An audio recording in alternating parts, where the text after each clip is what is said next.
தாழ்மையா இருக்கணும். தாழ்மையா இருந்தா கண்டிப்பா ஆண்டோட வார்த்தை நம்மளுக்கு அவ்வளோ கிறிஸ்டல் கிளியரா கேட்கணும். ஏமேன்.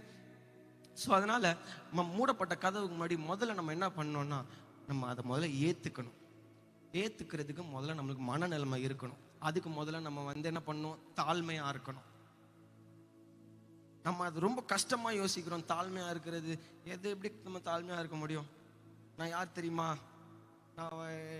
நான் யார் தெரியுமா, எனக்கு எல்லாமே பண்ண முடியும், என்னோட பணபலத்திலையும் என்னோட இன்ஃப்ளூயன்ஸ்ல நான் எல்லாமே பண்ணுவேன் நான் அப்படி நீங்க சொல்லி இருந்தீங்கன்னா ஆண்டவர் உங்ககிட்ட பேசுற சத்தம் உங்களுக்கு கேட்காது. ஏன்னா இந்த உலகத்து சம்பந்தப்பட்ட எல்லா விஷயம் மட்டும்தான் உங்க மைண்டு, உங்க ஹார்ட், உங்களோட ஃபுல் பாடியில அது மட்டும்தான் இருக்கு தவிர ஆண்டோட வார்த்தை இல்லை, ஆண்டோட பேசுற சத்தம் உங்களால கேட்க முடிய மாட்டேங்குது.